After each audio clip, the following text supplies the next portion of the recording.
Mémoire du Sénégal.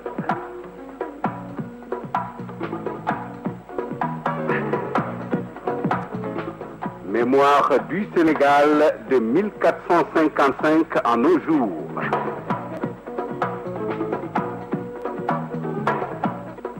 Une production de Radio Sénégal International présentée par Atoumane Mbaye, conservateur aux Archives nationales.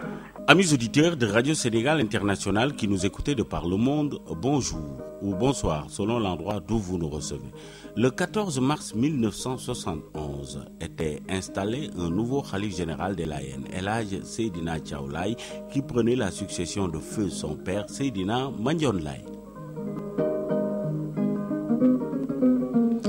Sous le grand chapiteau du préau de Yoff Diamalaye s'est déroulée le dimanche 14 mars 1971 une grande manifestation religieuse qui avait revêtu une double signification.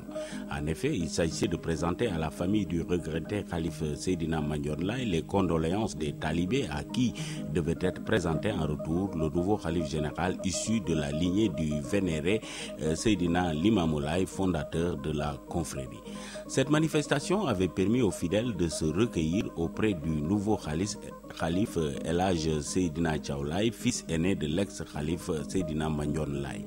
Plus de 15 daïras, dont une forte majorité de femmes, avaient fait ce pèlerinage. Elles étaient venues de Ngaham derrière Tivaouane en passant par Thiès, Mbour, Rufisque, Bargny et tout le littoral du Cap jusqu'à Yoff.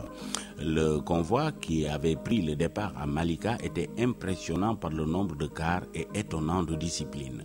Sur son passage, les foules ne pouvaient s'empêcher de manifester leur soutien en regardant cette tenue d'une blancheur immaculée qui est la marque distinctive de cette confrérie aux mélopées enivrantes entonnées par de jeunes filles rompues à cet exercice. Après la mise en place des dignitaires, des troupes et des fidèles, quelques airs de chant composés par El Hadj Abdoulaye Thiaw Laye en l'honneur du nouveau khalife furent entonnés en chœur avant que ne commencent les cérémonies. Avec l'éloquence et la dévotion qui le caractérisent, El Hadj Abdoulaye Thiaw Laye avait présenté les condoléances des fidèles présents ou absents au nouveau khalife et à sa famille. Face aux fidèles, il avait présenté celui que Dieu avait placé devant eux pour présider aux destinées de la confrérie layène. Se retournant vers le khalife, il lui avait dit, je cite, « Khalife, voici tes fidèles.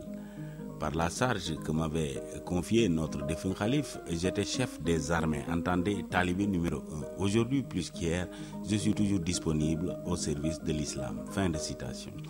Le khalife avait ensuite remercié la foule de son dévouement et l'avait béni avant de déclarer que tous les talibés doivent montrer le bon exemple.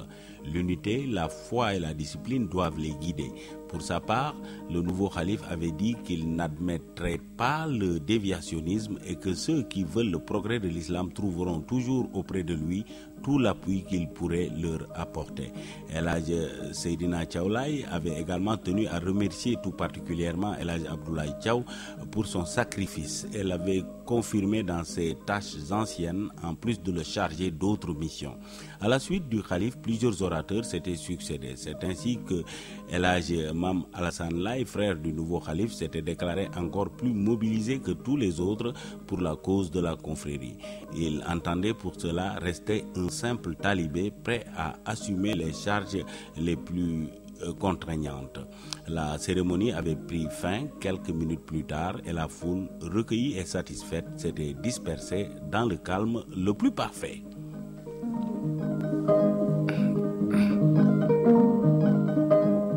Entre autres événements à signaler pour la journée du 14 mars, nous avons retenu le 14 mars 1855. Bakel, occupé par les partisans d'El Hadj Omar, était canonné par les troupes coloniales françaises. Le 14 mars 1864, le 3 mâts français La Valentine, qui s'était échoué sur la Casamance, était attaquée par des habitants de Djembereng. Le 14 mars 1886, c'était la bataille de Koungheul entre les troupes coloniales françaises et les guerriers du marabout Mamadou Lamine Dramé. À la prise de son, Salimata Diop, à la présentation, Atoumane Mbaye. Amis auditeurs, encore une fois, merci de nous consacrer chaque jour un peu de votre temps. Nous vous donnons rendez-vous demain à la même heure sur les ondes de Radio Sénégal International.